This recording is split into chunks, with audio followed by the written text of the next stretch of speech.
പ്രിയ വിദ്യാർത്ഥികളെ, sub inspector of police അല്ലെങ്കിൽ SI ഇനി വരാൻ പോകുന്ന ഡിഗ്രി ലെവലിലെ അടിപൊളി രണ്ട് പോസ്റ്റുകളാണ്. ഈ പോസ്റ്റുകൾക്ക് ഇതുവരെ എത്ര ആൾക്കാരാണ് ആപ്ലിക്കേഷൻ നൽകിയിട്ടുള്ളത് എന്നുള്ള കൃത്യമായ കണക്ക് നമുക്ക് പുറത്തു വന്നിട്ടുണ്ട്.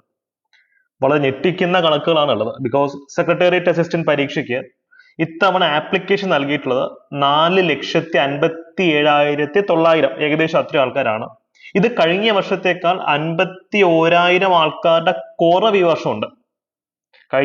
കഴിഞ്ഞ വർഷം 51,000 ആൾക്കാർ എക്സ്ട്രാ ഇതിൽ പാർട്ടിസിപ്പേറ്റ് ചെയ്തിരുന്നു. ഇത്തവണ കുറഞ്ഞു പാർട്ടിസിപ്പൻസിന്റെ എണ്ണം. അതുപോലെ തന്നെ sub inspector of police open മാർക്കറ്റിൽ 1,80,000 കൂടുതൽ ആൾക്കാരാണ് ഈ വർഷം അപ്ലൈ ചെയ്തിട്ടുള്ളത്. അതും കഴിഞ്ഞ വർഷത്തെ കമ്പയർ ചെയ്യുമ്പോൾ ഏകദേശം 33,000 ആൾക്കാരുടെ ഇടിവ് അവിടെ വന്നിട്ടുണ്ട്. ആംഡസയിലേക്ക് വരുമ്പോൾ ഈ വർഷം 1,11,000 ആൾക്കാരാണ്, 1,01,182 ആൾക്കാരാണ് ഏകദേശം അപ്ലൈ ചെയ്തിട്ടുള്ളത്.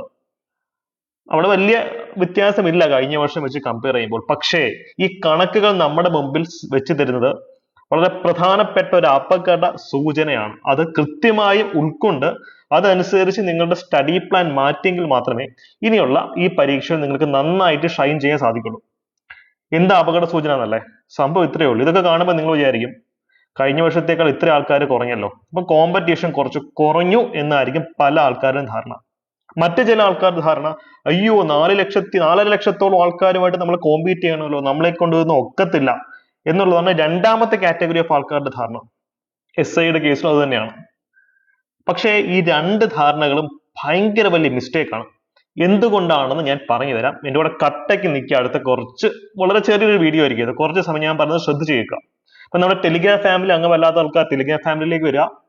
നമ്മൾ ടെലിഗ്രാമിൽ ഡെയിലി രാവിലെ ഫ്രീ മോക്ക് ടെസ്റ്റും കാര്യങ്ങളൊക്കെ സംഘടിപ്പിക്കുന്നുണ്ട് കേട്ടോ. അത് നിങ്ങൾ സ്റ്റഡീസിനെ വളരെയധികം ഹെൽപ്പ് ചെയ്യും. എനിക്ക് നിങ്ങളുടെ അടുത്ത് ഈ വീഡിയോയിൽ പറയാനുള്ള ഒരു പ്രധാനപ്പെട്ട ഒരു കാര്യം ഇതാണ്: റിയൽ കോമ്പറ്റീഷൻ.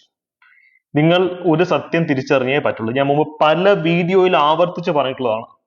അതായത് ഏതൊരു മത്സര പരീക്ഷയാണെങ്കിലും ഇപ്പം 10 ലക്ഷം ആൾക്കാർ, 1 മില്യൺ, ഏകദേശം 10 ലക്ഷം ആൾക്കാർ അറ്റൻഡ് ചെയ്യുന്നതാണ് സിവിൽ സർവീസ് പരീക്ഷ.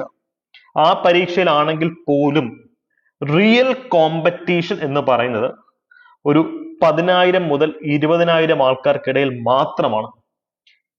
ഇപ്പൊ ഈ സെക്രട്ടേറിയറ്റ് അസിസ്റ്റന്റ് പരീക്ഷ 4.5 ലക്ഷം ആൾക്കാർ അപ്ലൈ ചെയ്തിട്ടുണ്ട്. പക്ഷെ യഥാർത്ഥത്തിൽ ഈ പരീക്ഷയ്ക്ക് വേണ്ടി ആത്മാർത്ഥമായി റാങ്ക് ലിസ്റ്റിൽ എത്തുന്ന നിലവാരത്തിൽ പഠിക്കുന്ന ആൾക്കാരുടെ എണ്ണം വളരെ കുറവാണ്. അതുകൊണ്ടാണ് പറയുന്നത് റിയൽ കോമ്പറ്റീഷൻ എപ്പോഴും ഈ പരീക്ഷയിലാണെങ്കിൽ പോലും ഒരു 5,000, 10,000 ആ റേഞ്ചിലാണ് റിയൽ കോമ്പറ്റീഷൻ ഉള്ളത്. ഇവർക്കിടയിലേ മത്സരമുള്ളൂ. ബാക്കിയുള്ള ആൾക്കാർ കോമ്പറ്റീഷന്റെ ഉള്ളിൽ പോലും ഇല്ല. അത് നിങ്ങൾ തിരിച്ചറിയണം. അപ്പോൾ നിങ്ങൾ ലക്ഷ്യം വെക്കേണ്ടത് ആ 4.5 ലക്ഷം ആൾക്കാരുമായിട്ടുള്ള മത്സരമല്ല. അറ്റ് എനി കോസ്റ്റ് ഈ റിയൽ കോമ്പറ്റീഷൻ ഒരു 5,000 മുതൽ 10,000 വരെയുള്ള ആൾക്കാരുടെ ആ ഒരു ക്രൗഡിന്റെ ഭാഗമാകാനാണ് നിങ്ങൾ ശ്രമിക്കേണ്ടത്. അപ്പൊ എങ്ങനെയാണ് ആ ഒരു റിയൽ കോമ്പറ്റീഷന്റെ ഉള്ളിലേക്ക് നമുക്ക് കിടക്കാൻ സാധിക്കുക? ഞാൻ ഒരു വർഷം മുമ്പ് ചെയ്ത വീഡിയോയിലും പറഞ്ഞിട്ടുള്ള ഒരു കാര്യം അതാണ്: ട്രയാങ്കിൾ അപ്രോച്ച്. ഈ ട്രയാങ്കിളിന്റെ ഉള്ളിലാണ് റിയൽ കോമ്പറ്റീഷൻ. ഇതിന്റെ ഉള്ളിലേക്ക് വരാനാണ് നിങ്ങൾ ശ്രമിക്കുന്നത്. നിങ്ങൾ ഫസ്റ്റ് റാങ്ക് അടിക്കാൻ ശ്രമിക്കണ്ട. ഈ ട്രയാങ്കിളിന്റെ ഉള്ളിൽ കൺസിസ്റ്റന്റ് ആയി നിൽക്കാൻ ശ്രമിച്ചാൽ തന്നെ ഓട്ടോമാറ്റിക്കായി നിങ്ങൾക്ക് ജോലി കിട്ടുന്ന നല്ലൊരു റാങ്കിലേക്ക് എത്തിപ്പെടാൻ സാധിക്കും. ഇങ്ങനെ തന്നെയാണ് ഞാൻ റാങ്ക് ലിസ്റ്റിൽ എത്തിയത്. ഞങ്ങളുടെ സ്റ്റുഡൻസിനെ ഇപ്പോഴും നമ്മൾ ട്രെയിൻ ചെയ്യുന്ന ഒരു ട്രയാങ്കിൾ അപ്രോച്ച് തന്നെയാണ്. ഞങ്ങളുടെ എല്ലാ കോഴ്സസ് റൺ ചെയ്യുന്ന ട്രയാങ്കിൾ അപ്രോച്ചിന്റെ ഫിലോസഫിയിലാണ്. എന്താണ് ട്രയാങ്കിൾ? പഠിക്കുക, റിവിഷൻ നടത്തുക, പ്രാക്ടീസ് ചെയ്യുക. ഈ 3 കാര്യങ്ങൾ ഒരേപോലെ ചെയ്തെങ്കിൽ മാത്രമേ ഒരു വിദ്യാർത്ഥിക്ക് രക്ഷപ്പെടാൻ പറ്റത്തുള്ളൂ. ബിക്കോസ് ഒരു ട്രയാങ്കിളിന് 3 സൈഡ് ഉണ്ട്. PSC പഠിക്കുന്ന എല്ലാവരും കുത്തിയിരുന്ന് പഠിക്കും, സംശയമുണ്ടോ? കുറച്ച് സീരിയസ് ആയിട്ടുള്ള ആൾക്കാരൊക്കെ റാങ്ക് ഫയൽ ആണെങ്കിലും സ്റ്റാൻഡേർഡ് ബുക്സ് ആണെങ്കിലും വാങ്ങിച്ചു വെച്ച് പഠിക്കും. പക്ഷെ ഇതിൽ എത്ര ആൾക്കാർ പഠിച്ച കാര്യം റിവിഷൻ നടത്തും? വളരെ കുറച്ച് ശതമാനം ആൾക്കാരേ ഉള്ളൂ. അതിലും കുറച്ച് ശതമാനം ആൾക്കാർ മാത്രമാണ് പ്രാക്ടീസ് ചെയ്യുന്നത്. മോക്ക് ടെസ്റ്റ് എഴുതി, മുൻകാല വർഷ ചോദ്യ പേപ്പറുകൾ എഴുതി, ചോദ്യം പ്രാക്ടീസ് ചെയ്യുന്ന അതിലും കുറച്ച് ആൾക്കാർ മാത്രമാണ്. ഇതൊക്കെ എല്ലാവരും ചെയ്യുന്ന പഠിക്കുന്ന പണിയാണ് ഏറ്റവും എളുപ്പം. പക്ഷെ പഠിച്ച ആ ബുക്ക്, ആ ഒരു പേപ്പർ, ആ ഒരു സ്റ്റാൻഡേർഡ് ടെക്സ്റ്റ് ഒരു ആവർത്തി കൂടെ വായിക്കുക, റിവിഷൻ നടത്തുക എന്ന് പറയുന്നത് ലോകത്തിലെ ഏറ്റവും ബോറിംഗ് പരിപാടിയാണ്. പക്ഷേ കൺസിസ്റ്റന്റ് ആയി നിങ്ങൾ ചെയ്തു കഴിഞ്ഞാൽ, റിവിഷൻ ചെയ്തെങ്കിൽ നിങ്ങൾക്ക് ഉറങ്ങാം. ആ അഡിക്ഷനിലേക്ക് നിങ്ങൾ മാറും. തുടക്കത്തിലേ ഉള്ളൂ റിവിഷൻ നടത്തുന്നതിന്റെ ഒക്കെ ഒരു ബുദ്ധിമുട്ട് തുടക്കത്തിലേ ഉള്ളൂ. അതുപോലെ തന്നെയാണ് മാതൃകാ പരീക്ഷകൾ എഴുതുന്ന കാര്യം.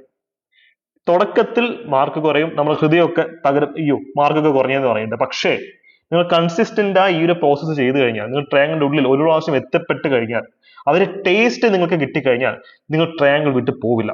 പ്രാക്ടീസ് ചെയ്യും. ഒരു ട്രയാങ്കിളുടെ 3 വശം പോലെ ഈ 3 കാര്യങ്ങൾ നിങ്ങളുടെ സ്റ്റഡീസിൽ ഇൻക്ലൂഡ് ചെയ്യണം. നിങ്ങളൊന്ന് ആലോചിച്ച് നോക്ക്, നിങ്ങൾ എത്ര പേര് റിവിഷൻ നടത്തും? എല്ലാവരും പറയുന്നൊരു കാര്യം, ഞാൻ പഠിച്ചത് മറന്നുപോയി. മറക്കും, മനുഷ്യനായാൽ മറക്കും. ഞാനും മറക്കും, നിങ്ങളും മറക്കും, എല്ലാവരും മറക്കും. റിവിഷൻ നടത്തുക എന്നുള്ളത് മാത്രമാണ് അതിന്റെ ഒരു പോംവഴി. പക്ഷെ അതിൽ എത്ര ശതമാനം ആൾക്കാർ എക്സാം കണ്ടീഷനിൽ വീട്ടിൽ അല്ലെങ്കിൽ ക്ലാസ് റൂമിൽ കുത്തിയിരുന്ന് മാതൃകാ പരീക്ഷ എഴുതി നോക്കും? വളരെ കുറച്ച് ആൾക്കാർ. നിങ്ങൾ സീരിയസ് ആയ ഒരു ആസ്പിറന്റ് ആണെങ്കിൽ 3 കാര്യങ്ങൾ ചെയ്തിരിക്കണം. സെക്രട്ടേറിയറ്റ് അസിസ്റ്റന്റ് ഇനി 1 ലക്ഷം ആൾക്കാരെ അപ്ലൈ ചെയ്തുള്ളെങ്കിൽ പോലും, അതല്ല 50 ലക്ഷം ആൾക്കാർ അപ്ലൈ ചെയ്താൽ പോലും, സബ് ഇൻസ്പെക്ടർ ഓഫ് പോലീസ് പരീക്ഷ കുറച്ച് ആൾക്കാരെ അപ്ലൈ ചെയ്തു, അല്ലെങ്കിൽ കുറെ ആൾക്കാർ അപ്ലൈ ചെയ്തു, എന്താണെങ്കിലും it doesn't matters. Because real competition എന്ന് പറയുന്നത് ഞാൻ ഈ പറഞ്ഞതുപോലെ ടോട്ടൽ ആപ്ലിക്കൻസിന് ഇടയിലല്ല, ആ കൂടുതൽ ട്രയാങ്കിളിന്റെ ഉള്ളിലുള്ള ആൾക്കാരുടെ ഇടയിലാണ്. നിങ്ങൾ കമന്റ് ചെയ്യുക, നിങ്ങൾ ട്രയാങ്കിളിന്റെ ഉള്ളിലാണോ പുറത്താണോ, അല്ലെങ്കിൽ ഇതിനകത്ത് ഏത് കമ്പോണന്റ് ആണ് നിങ്ങൾക്ക് ലാക്ക് ചെയ്യുന്നത്? നിങ്ങൾ കമന്റ് സെക്ഷനിൽ പറയാട്ടോ. എഗെയിൻ, നിങ്ങളെ ഈ ഒരു ട്രയാങ്കിളിന്റെ ഉള്ളിലേക്ക് കൊണ്ടുവരാനാണ് ഞങ്ങളുടെ എല്ലാ അഫോർഡബിൾ കോഴ്സസും ഡിസൈൻ ചെയ്തിട്ടുള്ളത്. 10th, +2, ഡിഗ്രി ലെവൽ ധാരാളം ബാച്ചസ് ഉണ്ട്. നിങ്ങൾ പക്ഷേ ബാച്ചിന്റെ ഫീസ് ഇപ്പം അസിസ്റ്റന്റ് സെയിൽസ്മാൻ ബാച്ച് ഒക്കെ നോക്കുമ്പോൾ 1000 രൂപയുള്ളൂ, 999 രൂപയുള്ളൂ. ഫീസ് കാണുമ്പോൾ വളരെ ചീപ്പായിട്ട് തോന്നും, പക്ഷേ ക്ലാസ്സിന്റെ ക്വാളിറ്റിയിൽ ഒരു കോംപ്രമൈസും ഇല്ല. ഇപ്പൊ സെക്രട്ടേറിയറ്റ് അസിസ്റ്റന്റ് ബാച്ച് ആണെങ്കിലും, sub inspector of police batch ആണെങ്കിലും, ഡിഗ്രി പ്രിലിംസ് ബാച്ച് ആണെങ്കിലും, ഈ ഒരു ട്രയാങ്കിളിന്റെ ഉള്ളിലേക്ക് നിങ്ങളെ എത്തിക്കുക എന്നുള്ള മിഷന്റെ ഭാഗമാണ്. ബിക്കോസ് വൺസ് നിങ്ങൾ ട്രയാങ്കിളിന്റെ ഉള്ളിൽ പെട്ട് കഴിഞ്ഞാൽ പിന്നെ നിങ്ങൾ സേഫ് ആണ്. ഈ പറഞ്ഞതുപോലെ നിങ്ങൾക്ക് റാങ്ക് ലിസ്റ്റിലേക്ക് എത്താൻ സാധിക്കും. അതാണ് അതിന്റെ ഹൈലൈറ്റ്. അപ്പം ഇവിടെ മറ്റു ചില ആൾക്കാർ ചോദിക്കുന്നത്, അപ്പൊ 5000 പേര് റാങ്ക് ലിസ്റ്റ് എഴുതും. അപ്പൊ 5000 പേര് ഈ ട്രയാങ്കിളിൽ വന്ന് 5000 പേര് റാങ്ക് ലിസ്റ്റ് എത്തുമോ? ഇല്ല. കൺസിസ്റ്റന്റ് ആയ ട്രയാങ്കിളിന്റെ ഉള്ളിൽ കൺസിസ്റ്റന്റ് ആയി കൊടുത്ത് എത്ര ആൾക്കാർ നിൽക്കുന്നു? വന്നും പോയി എന്നൊരു കാര്യമില്ല.